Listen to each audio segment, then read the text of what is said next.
So today we will be discussing about the meaning of board charter.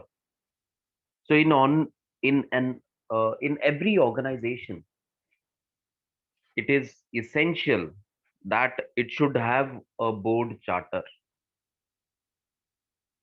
Can anyone tell me what is board charter? What is the meaning of board charter?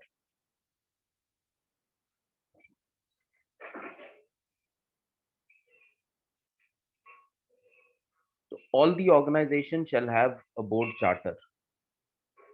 But what is the board charter?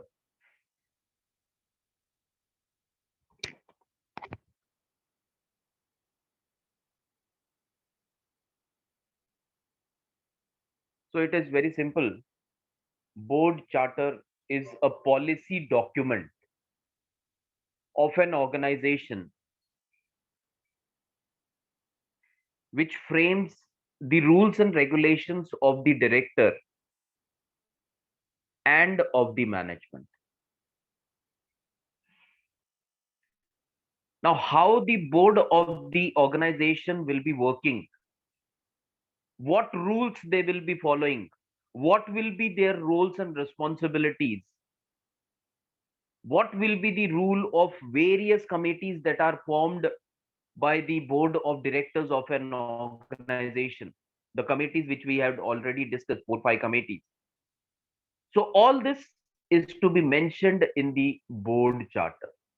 So in simple words, we can say that it's a policy document which regulates the rules and regulations of the board of directors of an organization. That what will be the role and responsibility, the authority of a individual board of director, what will be the role and responsibility of chairman of the board of director, what will be the role and responsibility in collective of the board of directors. So all these rules and regulations are to be included in a document, and that document is called as board charter, which shows the light to the board of directors that what are their role and responsibilities and how they are supposed to function. So it's a policy document. Now, as we have seen that it's a policy document related to the functioning or role and responsibility of board of directors, what should be included in the board charter, that we will be discussing now. So it's a board charter of an organization. I have taken from the website of an organization that we will be discussing. So all the organizations shall have this board charter. But what should be included in the board charter, that we will be discussing now. First one is introduction. Now, introduction of the board charter, that what is the document, what will be included in the document is to be written in the introduction. That is simple. Then purpose of the board charter. Purpose means objectives of the board charter. What is the purpose for which the board charter is required or the board charter is created by the organization? That is to be mentioned. The objectives. Next one, undertakings by the directors. Sorry. Next one is composition of board of directors. Composition. Here we are talking about composition of the board of the company. That who will be the board members? How many will be the board members? Who will be the chairman of the board? That is to be included. Undertakings by the board directors. Now, undertaking by the directors means that every director is supposed to go through the board charter and a written undertaking is to be submitted by all the directors that they have read the board charter carefully. That means they are aware of the role and responsibility that they are supposed to perform at the board of directors. So all the directors individually, they have to sign or give an undertaking that they have read the role and responsibility carefully, and they agree that they will be following the rules and regulations which are mentioned in the board charter. Next one, induction of a new director. Now, I hope that you are aware of the term induction. What do you mean by induction? In second semester, we had seen induction in human resource management. What is induction? Is my voice audible? Yes, sir. Okay, thank you. Sir induction means मतलब company जो होती है वो हमें उनकी policies the way they work so they explain ताकि हम familiar हो सकें how organisation is working for the employees benefits and it includes everything regarding the Very company good. Growth. Very good. So the general information about the company is shared to the new joinee in the organization, and that is called as induction program. It can be of, say, half day, it can be of 1 day, it can be of 2 days, or it can be of more than that also. It depends upon the policy of the company. So not only the new employee who is joining the organization shall be given this induction training, because the person is not familiar with the environment and rules and regulations of the company, because he is joining for the first time the organization. Same concept is replicated in board charter also, and here instead of employee, the director is there. Now, it is not that director is not experienced. Director is experienced. Director is having the talent, and on the basis of that only the person is included in the board of directors. Then what is the necessity to give induction to a person who is having, say, more than 30 years of experience? He has performed excellently well in various organizations, and on the basis of his track record only the person is included in the board of directors. Then what is the necessity to give or to impart induction to this person also, who is very talented or who is very experienced? Now the reason or the logic is very simple. Here the person will not be trained on what he is supposed to do, because he already knows. But here the person is joining as a director at the board for the first time. That means the environment of the company, the rules and regulations of the company, so the general information about the company, that is, what is the name of the company, what are the products of the company, how many employees are working in the company, what is the turnover of the company, what is the previous track record of the company, who are the suppliers and vendors of the company, who are the competitors of the company, who are the clients of the company. So all such information which the director may not be aware of shall be given at the time when the director is joining the board, and that is called as induction of new directors. It is not that only a written document, that is board charter, is mailed to the new director, that this is the board charter, this is the policy document where we have mentioned all the rules and regulation. Please go through it, sign the undertaking, and immediately start working as a director on the board. So this is not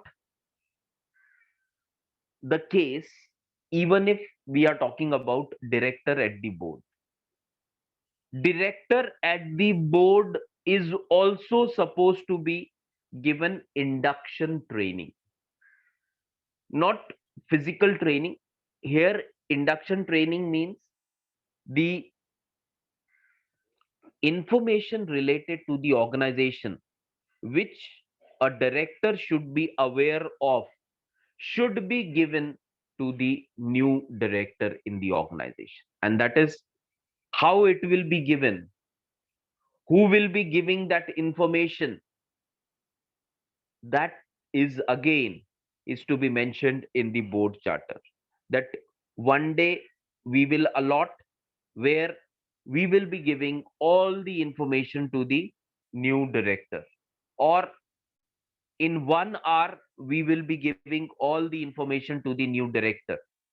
So all this is to be mentioned in the board charter, that how and what will be the duration of induction of a new director. Next one is period of office. Whether the director will be inducted or appointed on the board for 3 years, 4 years, 5 years. That period is to be mentioned. Tenure is to be mentioned. Next,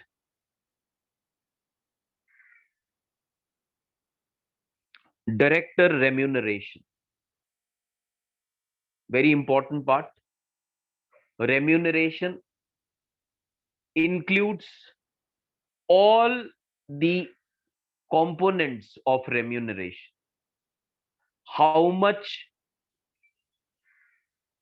he will be paid for being appointed at the board of director or for joining as at the board of director. That that in total he will be given this much of amount. It can include his salary plus incentive plus other benefits. So all inclusive is called as remuneration. Here we are talking about all inclusive. Here we are not only talking about how much salary the person will be receiving, the total remuneration the person will be receiving. What will be the fees, or what will be the amount which will be paid to the director for attending one meeting? If the company has a policy that they will be giving the new director some shares also, they will be providing the director facility of, say, furnished flat or furnished bungalow. So all this will be coming under the term remuneration. So what will be the remuneration of the director? Next is role and responsibility. Very important. What will be the role of the person and what are the responsibilities associated with that role? For example, now one of the director is included, say, in audit committee or in CSR committee. Now their role is, say, for CSR committee, they have to shortlist the social activities on which the company can concentrate or on which they can invest their CSR allocated fund. So not only shortlisting the social activities on which the company can invest the CSR fund, but the responsibility is to see to it whether the fund which was allocated for that particular CSR activity is being utilized in proper manner or not. It should not happen that preparation part or shortlisting part, that which activity is to be included in CSR activity. So the director who was part of that committee, CSR committee, he gave a suggestion letter, a recommendation or a recommendation letter. In that recommendation, he mentioned that the company should consider providing street lights to a particular locality which is nearby the company. So it is not that he has given the recommendation and his role is over. Now responsibilities are there. What are the responsibilities? That if the person has given the recommendation and if the recommendation is accepted, and if the company has decided that they will be spending, say, 1 crore rupees on providing street lights in a particular locality, the director is supposed to monitor whether the work is going in a right direction or not, whether the amount is utilized properly or not. That is the responsibility of the director at the CSR committee. And that should be included in role and responsibilities. That these are the roles and these are the responsibilities associated with this role.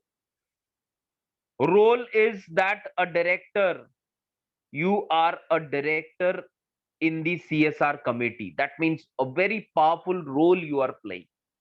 But that powerful role is coming with some responsibilities. Responsibility of monitoring the CSR activity properly, monitoring whether the funds are properly utilized or not. That is the responsibility of the director. So the role and responsibilities of the directors, role of individual director.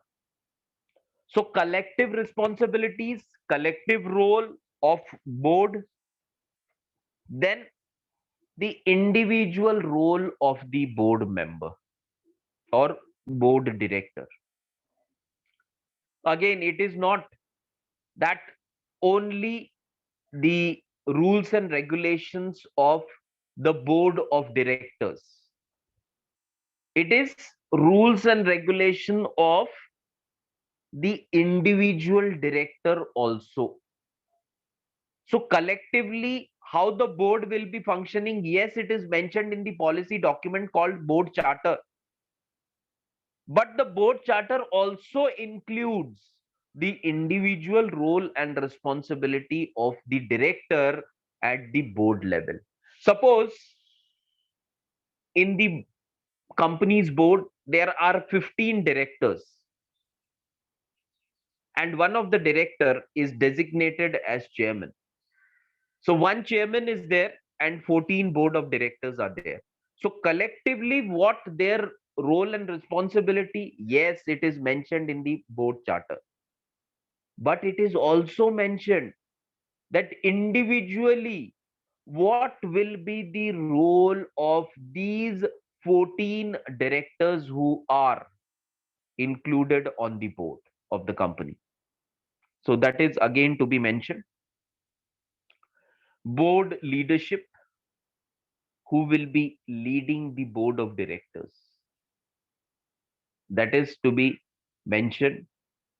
How the chairman is to be elected, how the chairman is to be nominated, what are the rules and regulations.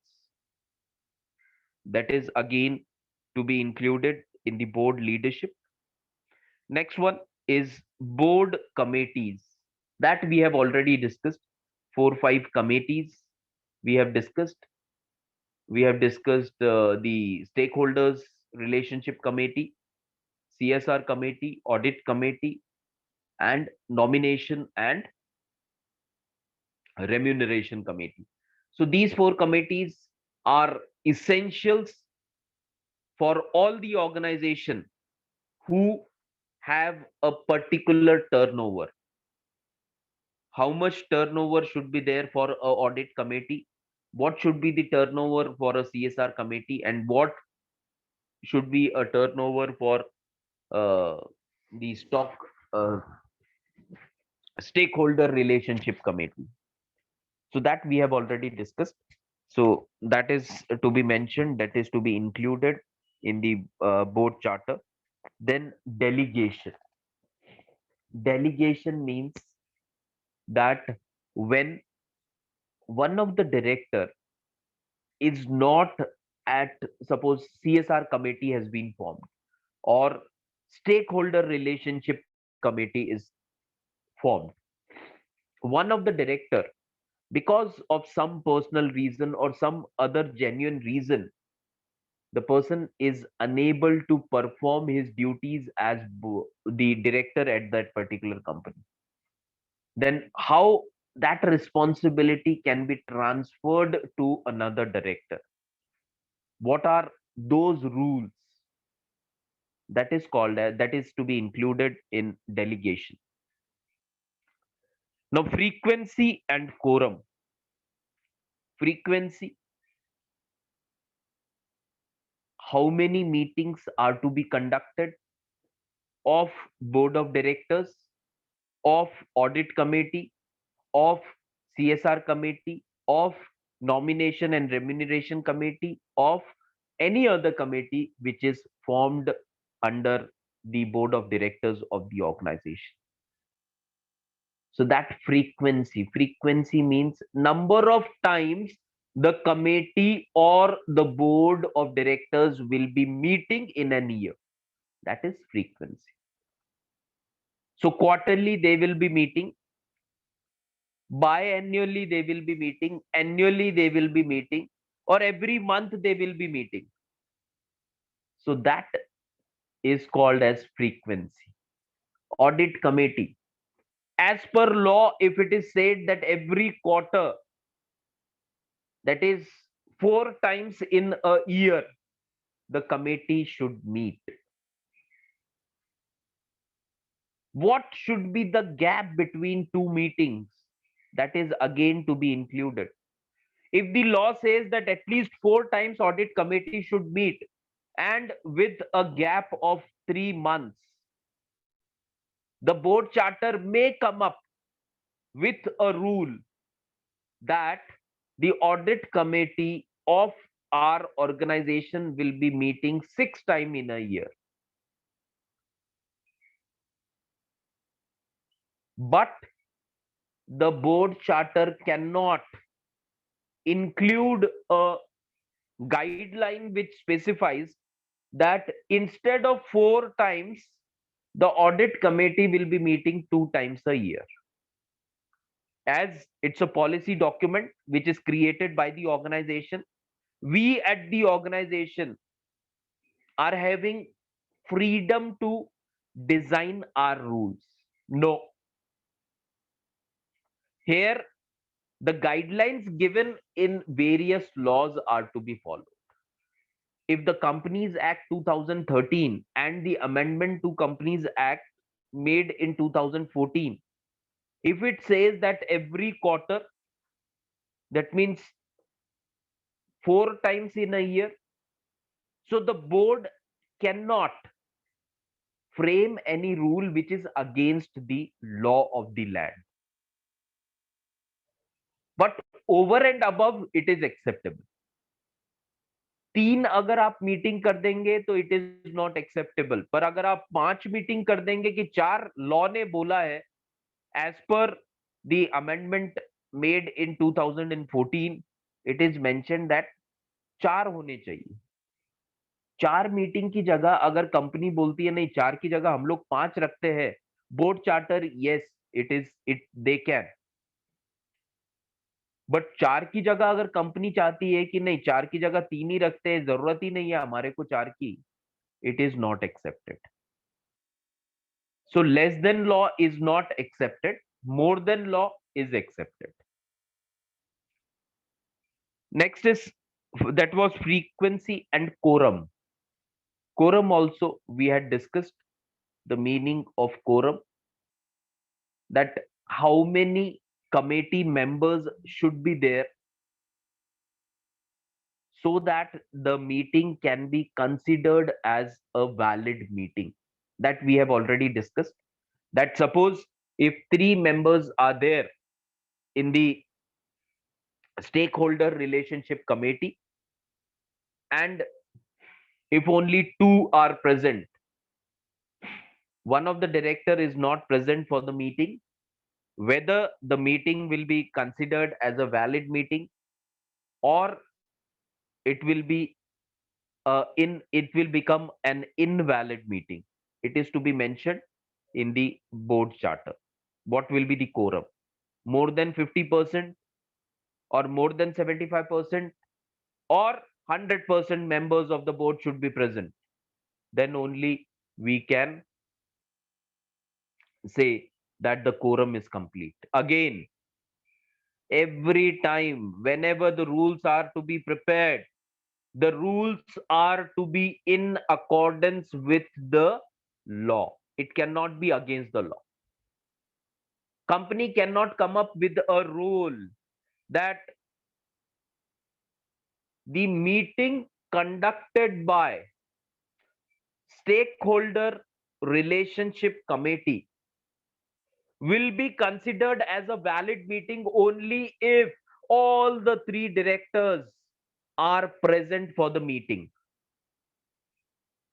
If one of the director remains absent for the meeting will turn into a invalid meeting.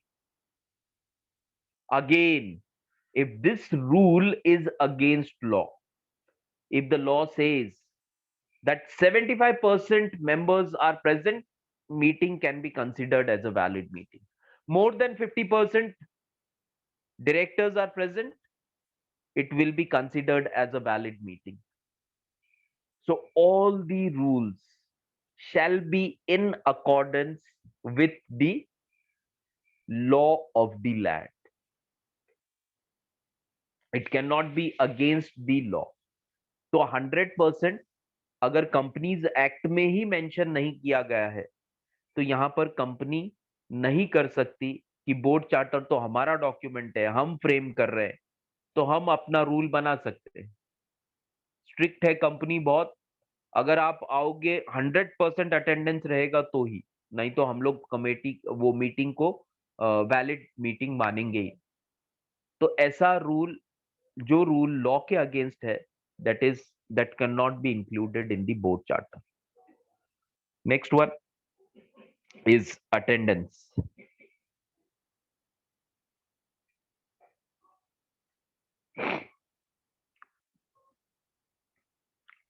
Now attendance, how the attendance is to be recorded, that we have discussed in the last lecture also, that proper attendance registers are to be maintained.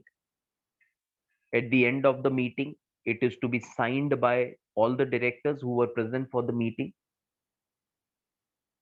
If online meetings are there, then how the attendance will be recorded, that is again to be mentioned. Next, agenda, board papers, and minutes. That also we have discussed. So in brief, we will be discussing what is it means. Agenda, I hope that everyone is aware of what is the meaning of agenda. The points to be discussed in the meeting are called as agenda. So the agenda is to be finalized earlier, much early before the start of the meeting. Now, why the agenda is to be finalized in advance? The logic is very simple, so that the board members, that means the directors at the board, shall have time to prepare or to collect the information based on the agenda points, and they can have a good sort of discussion at the meeting. All of a sudden, if a point is raised, suppose there is no procedure of preparing a agenda or circulating the agenda well in advance before the meeting, if such rule is not implemented in the organization on the day of meeting of board of director informs the directors that these are the points on which we will be making the discussion.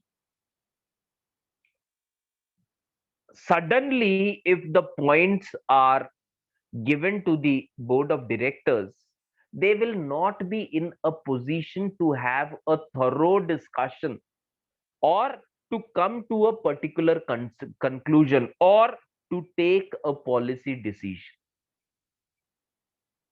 That is why it is expected that agenda, that means points to be discussed in the coming meeting, are to be first finalized.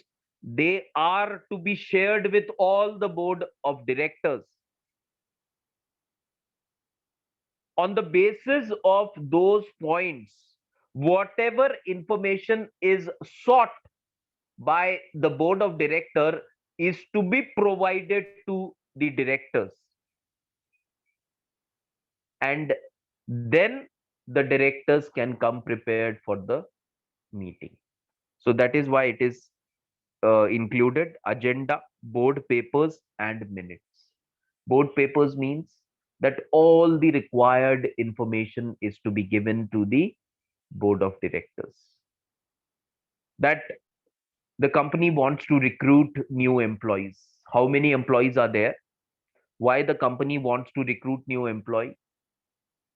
So all this type of information, and how many employees are required, at which level they are required, what should be their designation, in which department they are required.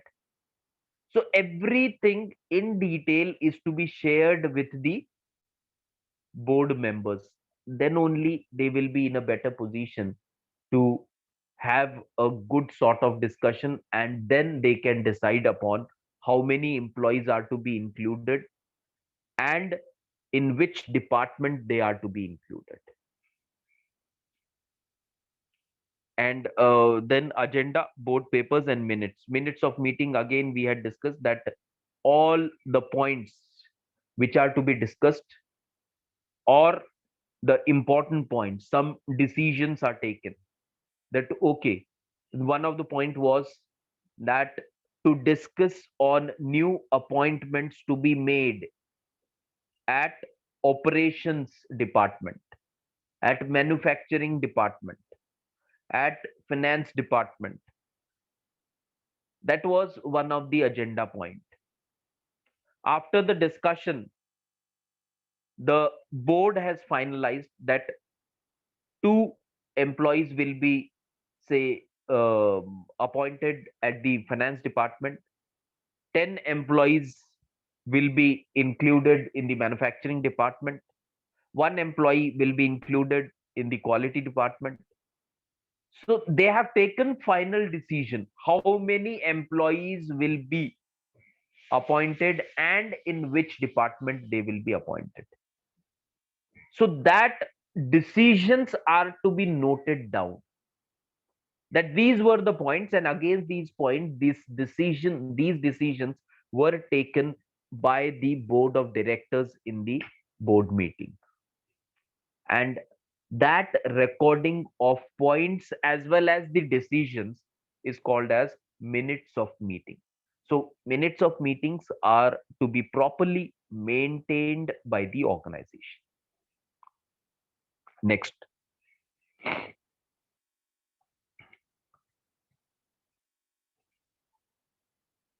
disclosure and conflict of interest. I hope that again you will be aware of what is the meaning of disclosure and conflict of interest. Disclosure is very simple, that at the time joining the board, all the directors have to disclose if they are having any personal stake involved or personal interest in the organization where they are joining as board of director. If they are having shares in the organization, if husband or wife is part of the organization, so all this information is to be disclosed. Sorry. And that is to be included in disclosure and conflict of interest. Next one, indemnification of directors and officers insurance. What do you mean by indemnification? In your semester 1 you have studied this concept under contract of indemnity. What is indemnification, anyone? Here we are talking about indemnification and directors and officers insurance.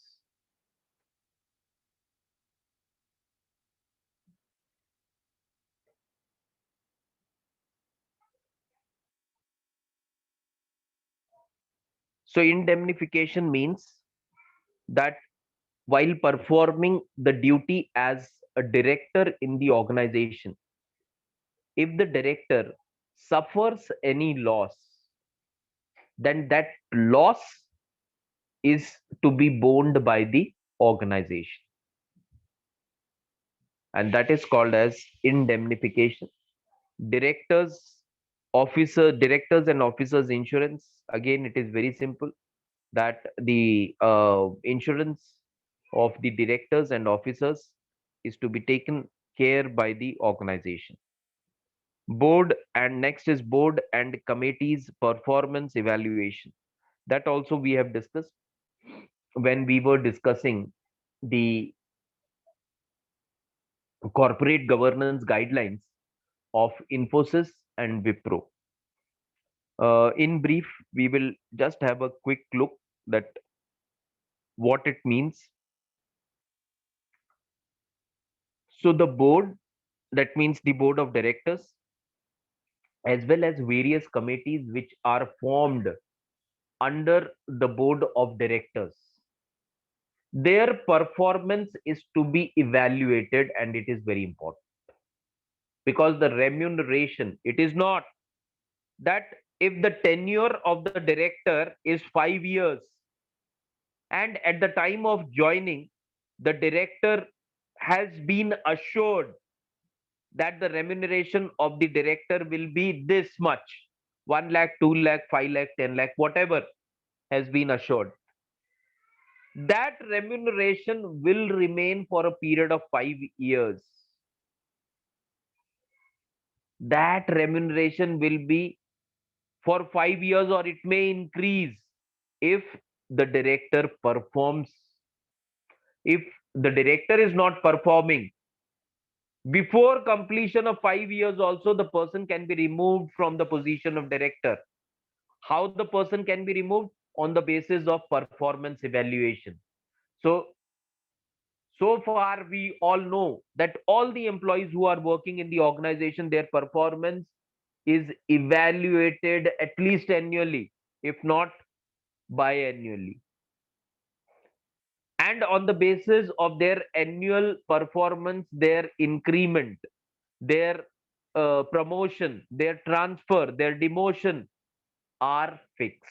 That we have discussed so far, that for employees, yes, it is done.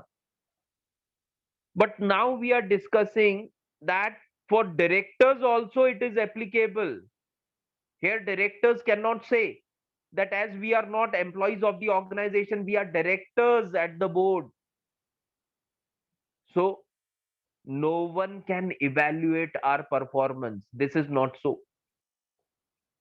Even if the person is appointed as a director at the board, all the directors are supposed to be evaluated for their performance.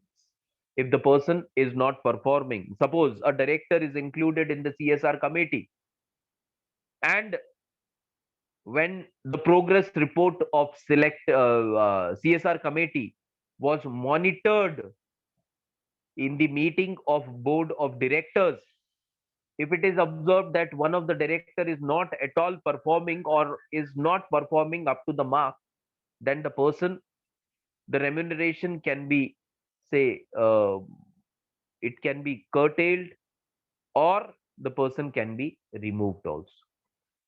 So that is the meaning of performance evaluation. Next one, independent professional advice.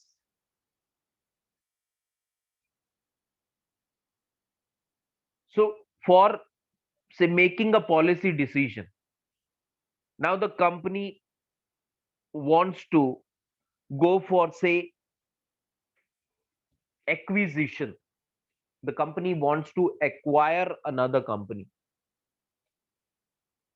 Now, before finalizing that acquisition, the company is having some sort of dilemma whether to go for the acquisition now, or shall the company wait for, say, 1 or 2 years before before acquiring that particular company. So to overcome this dilemma, the company wants to seek advice of independent professionals, independent experts. 15 members are there on the board. Three are, say, the they are having technical expertise to suggest whether to go for it or not. Now, apart from that, the company wants to go for some more advice कि ठीक है, 4 professionals हैं हमारे पास, 5 है, 10 है, 10 लोग बोल रहे हैं कि जाओ, 5 लोग बोल रहे हैं अभी वेट करते हैं, 1 साल के बाद जाएंगे, तब तक वो कंपनी का वैल्यूएशन और कम हो जाएगा, तो हमारे को कम कीमत में वो कंपनी टेक ओवर कर सकते हैं, हम लोग एक्वायर कर सकते हैं. So there is a sort of, say, confusion, dilemma is there. Now in this situation, the board of directors can go for a professional independent expert also, and that is to be included in the board charter. कि अगर ऐसी कोई situation होती है जहां पर ऐसा लगता है कि और जो बाहर एक्सपर्ट्स हैं जो कंपनी के बोर्ड में नहीं है, अगर हमें उनकी एडवाइस लेनी पड़े तो क्या हम ले सकते हैं? अगर वो एक्सपर्ट्स बहुत हैवी फी चार्ज करते हैं, क्या हम फिर भी वो एडवाइस ले सकते हैं? So that is to be again included in the board charter, that even if they are charging a heavy fee, company will be paying that heavy fee, but we should go for that professional advice. Next one, compliance with the charter. So all the rules and regulations which are mentioned in the charter are to be followed.